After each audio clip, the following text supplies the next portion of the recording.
Hello, everyone, and thank you for taking the time to join us for the 2025 Year in Review for Minneapolis Health Clinic and the Total Health Equity Project.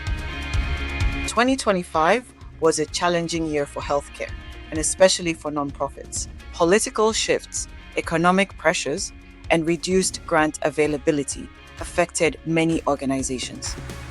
Despite these realities, we remained deeply committed to prevention, equity, and serving our most vulnerable communities. Today, I want to walk you through what we accomplished, the realities we faced, and where we are headed in 2026. At the core of our work is an equity-centered approach. Throughout the year, we focused on identifying individuals with significant social needs and ensuring they were connected to meaningful resources, housing support, food access, insurance navigation, transportation, and mental health services.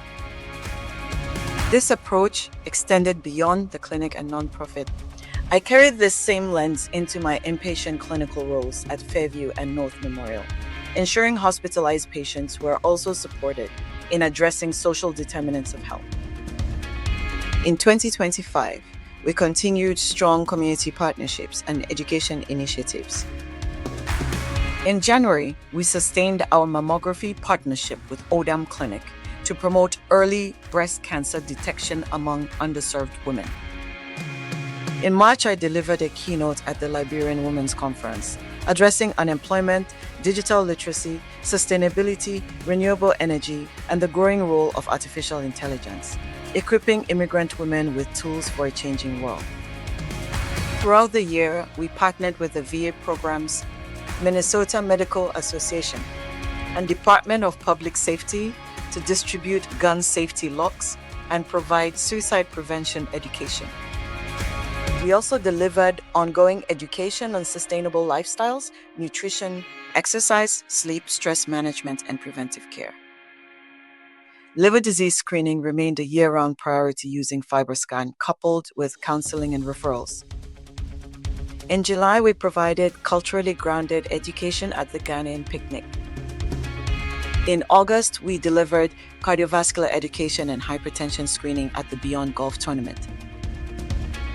And in October, we published globally on cervical cancer prevention, highlighting HPV vaccination and safe barrier methods in Africa Slick Foundation magazine.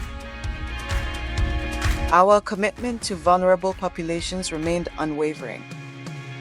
We provided Social Security disability evaluations with culturally appropriate documentation and interpreter services. We completed immigration medical exams, collaborated with attorneys and corporate partners, and conducted trauma-informed asylum evaluations, including care for survivors of female genital cutting. We also completed disability waivers for naturalization, ensuring equitable access to citizenship for individuals with qualifying disabilities. In clinical innovation, we continued advancing community-based screening. We strengthened liver health initiatives through the Mayo Clinic Liver Registry and global advocacy at the Liver Symposium. We expanded industry collaborations with Gilead, Eli Lilly, and Novo Nordisk to improve metabolic and fibrosis care pathways. We integrated dermasensor technology, bringing non-invasive skin cancer screening to communities with limited dermatology access. We're also launching a new heart health initiative using wearable technology. This project, courtesy of the Shavlik Family Foundation in Minnesota, will donate 30 Apple Watches to community members as we study cardiovascular patterns to support early detection and healthier lifestyles. Stay tuned for updates. Workforce development remained a cornerstone of our mission. We hosted international observerships and developed a comprehensive IMG curriculum covering U.S. healthcare systems, cultural humility, insurance models, burnout prevention, and long-term career strategy. Looking ahead, we are preparing to collaborate with ECFMG to support international graduates entering U.S. training, offering equity-focused orientation and professional development. This work positions Minneapolis Health Clinic and Totoe Health Equity Project as leaders in building a culturally responsive future healthcare workforce. In advocacy, I concluded my term on the MDH Health Equity Advisory Council in December 2025. I also contributed to the redrafting of the Health Equity Charter presented to Congress, addressing housing, education, healthcare access, and equitable grant making. Despite reduced grants and rising costs, we maintained essential services and strengthened our infrastructure. To sustain and scale our work in 2026, we are seeking support in 3 key areas: prison and correctional health programs, expanded community screening initiatives, organizational sustainability and staffing.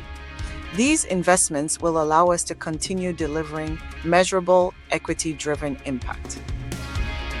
In closing, 2025 was a year of steady, meaningful progress in a challenging environment. On behalf of Minneapolis Health Clinic and the Totoe Health Equity Project, thank you for your leadership, guidance, and continued commitment to this mission. Together, we can carry this momentum forward and deepen our impact in 2026.